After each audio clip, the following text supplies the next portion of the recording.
Welcome to JGod Gaming. In today's video, I'll be focusing on how to win more matches in Hardpoint and Call of Duty World War II. A majority of the information in this video will be geared towards public matches, but a lot of the things will carry over to competitive game battles and ranked play. So let's go ahead and take a look at what are the most important parts of actually winning the match. Okay, so the number one thing I can tell you is to play in a party. You're just going to get frustrated playing with random people on your team. You'll see in this match, it's a public match with just one of my friends that I typically play with, but in general, you want to play with at least a party of 3, maybe 4 to make sure that you're just winning every possible match. There's a lot of variables at play. Who's consistent on your team and who's not is going to be a big role in how you're actually able to control the map. A lot of times throughout this gameplay, the opposite team was using requisitions, and plenty of people got paratroopers and bombers and fire whatevers. And if you look at the top of the screen, the entire match, not one of them got a 5 streak.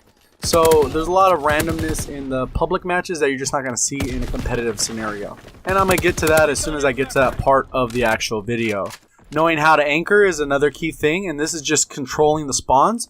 By sitting in the spawn you want to hold, that's considered anchoring. You're going to push your spawns so that they're closer to the objective or they're more advantageous positioning for the objective. The other part is rotating early and knowing when you've lost the hill and when you should just use the hill as garbage time.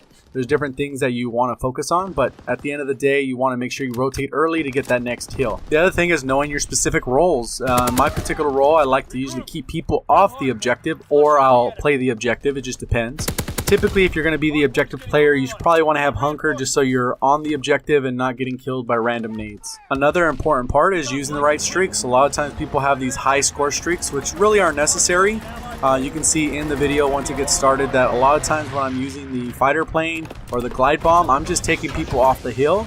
Artillery barrage is another good one because your teammates can actually stand in the hill, getting blown up, and the opposing team won't actually be able to cross into it.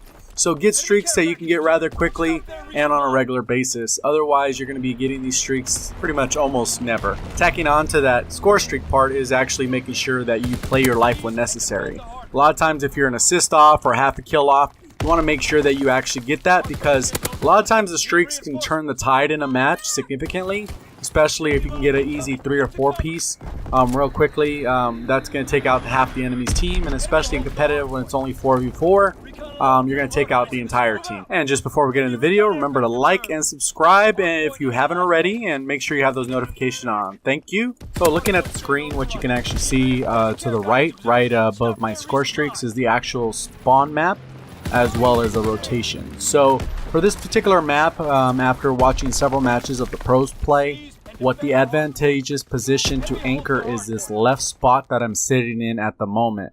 Ideally, if you have a team that's coordinated, this anchor will actually help you significantly. So I'm just waiting for somebody to spawn out next to me, and it doesn't look like really many of my teammates are trying to push the objective. You can see they're all on the opposite side, so that's where playing in a party comes into play. I didn't do a good enough job of anchoring, or my teammate didn't rush the objective quick enough, because I was sitting in that position for quite a while and it didn't actually do what it was supposed to. So now I'm trying to rotate to the next objective, kind of block it off a little bit, since I know it's right over here in this middle of this spot. This one is probably the most contested spot just because it's so easy to throw a nade from almost anywhere on the map. So just be aware of that when you're rotating. The first hill, the second hill, and the third hill are ideally pushed from the left spawns, and those are all the ones on the left side of the screen. Primarily just because the vantage points are a little better, the speed to get to the locations are a little bit quicker. So there's different variables, but for the most part you want to be in those left spawns. So all you can do is make sure that your team is either in the right spot or you're just positioning the right way. So you can see that part I was talking about, the streaks. All my streaks are stacking, which is helping kind of lock down this hill. Unfortunately, I don't have too many teammates rushing that hill, so ideally if we were playing with a third, they would have been in the hill almost the entire time. At certain points in this match, the match was getting really close, and they were even up ahead, and we were just wondering what the heck is going on. You can see right now they're double digits on us, and I'm kind of keeping everyone off the objective. It's just a matter of people rushing to the objective. So now I know it's going to rotate back to Creekside. And it doesn't look like anyone rotated early while I was calling in all my streaks, trying to get this guy off of it. Low health, kind of got to back up, kind of cover this flank because I know someone's coming back from around here, get killed by a nade. So the match continues to go on. I mean, I do get some decent streaks going on from all my different score streaks, but the rotation of the teammates is the key. A lot of times, if you don't have people playing the objective regularly or no one keeping people off the objective, it's just got to be a balance. Obviously, the other team played more cohesively. People were fighting for the objective, and people were staying on the objective. But kind of around this point, we start turning the tide and getting a little bit closer in score so that we can actually tighten it up a little bit. I go to rotate to the next hill, and I'm pretty sure I'm going to get flanked at this point, but it just depends. They could be rushing over here already. So you can see I got one, and then there's a second one. My teammate's already on the hill, so now I'm just covering the flank so that we can actually get those points. So he's going to hold it down. I could easily just go on the hill, but the key isn't just to get hill time, it's to cover for your team. So looks like they got some streaks, killed us off. It didn't work out necessarily as planned, but none of our team rotated either. The other part of this second hill that's kind of important is that we actually have right spawns right now, which is not good. So I'm trying to rotate to get these left spawns, or at least clear out the areas so that we can start spawning on this side, because I know that if we're on this side, we will get this hill and maintain the hill. So I'm just pushing from this side, trying to cover it, get back on the hill, trying to contest a little bit of the time, and then just stay put. The streaks will probably keep coming in, but it's a matter of just staying on the hill. I know I got to stay on the hill for this one. We're getting a little too far behind, so I just wanted to bring it close and take that lead. Right now we got about 11 seconds. Ideally, you'd want the team to have rotated, everyone except for me or the one person in the hill.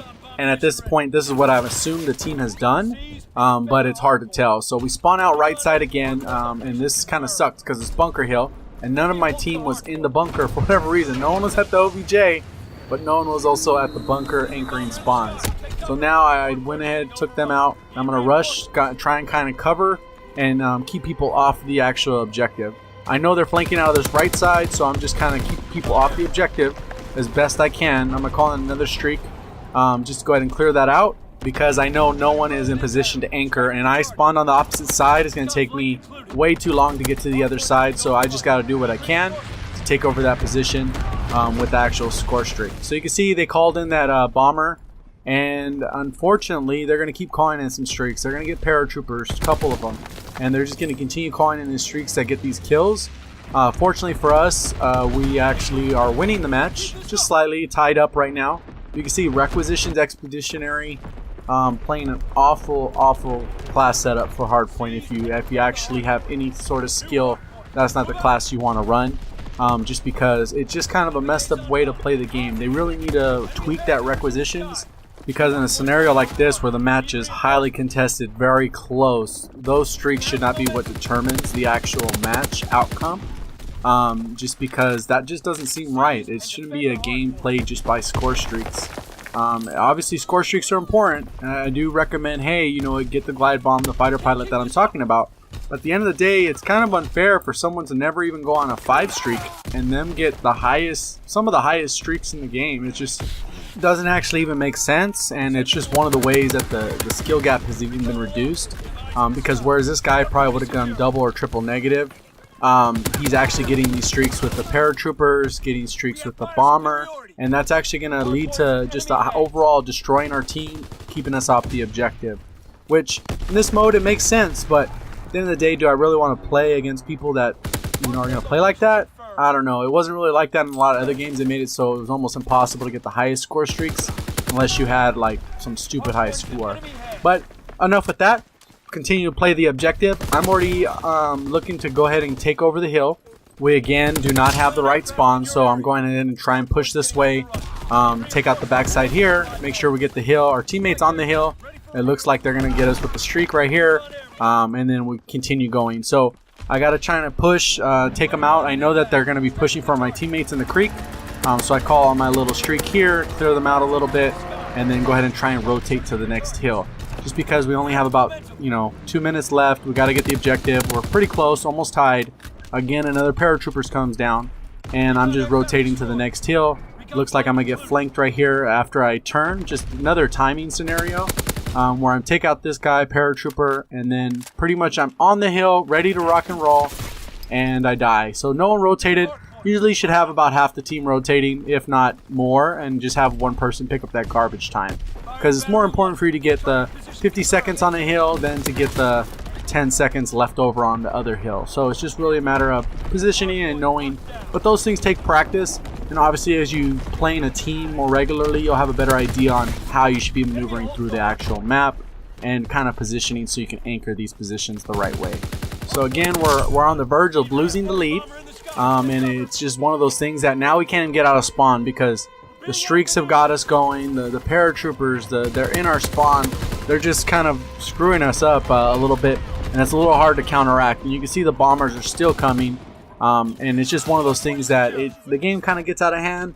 But once all those streaks are wrapped up, it goes back to a gun versus gun, playing smart, maneuvering through the map. You can see my whole team got wiped out again by that bomb. That bomb goes way too many times. It gets way too many kills, especially on Hardpoint, where it clears out the whole thing. So now it's bunker. I gotta go ahead and try and clear this guy off the hill. I took him off the hill, and another guy's there. My team's just pushing a little bit too late. I think overall my team, they just didn't have a good concept of where the spots were. Many of them very low ranking. They probably haven't played a bunch of Hardpoint. They don't really know the rotation, so I can't really blame them for that. But at the end of the day, it's just a thing of practice. You get better over time, and as time continues, you just make sure that you do the best you can. Overall, what I typically like to do is I keep my spawn guides up, and I actually put my map guides. If you actually go back to some of my older videos, there's actually a Hardpoint spawn guide, and on that one it has the rotations of every map, even Karen 10. USS Tech, it doesn't matter, it has them on all the maps, not just the competitive ones, so you can actually see the rotation. So a lot of times I go back to my old video, I click on the description, and then in the description I have pictures of every single map so that I can just have them there, and I don't have to guess where the rotation is. There are plenty of them that I've memorized by now, but I still pull them up just in case. I want to be able to make sure that I'm doing the best I can as a teammate to actually rotate, anchor, do everything I can. And after analyzing several pro matches as well as my own personal experience, I've identified a lot of what the actual spawn locations are best for each hardpoint location, just so we make sure that we can actually get to the right location, anchor the right way, and win more matches. That's what it's all about, playing the objective, winning more matches. If you liked the video in any way, go ahead and make sure you drop a like. If you did want to see more of these types of video, go ahead and leave the map you'd like to see in the comment section below, or give me any suggestions if you have any ideas of your own. Remember to go ahead and subscribe if you haven't already, and have those notifications on so you don't miss another video. Thank you for watching. As always, have a great day.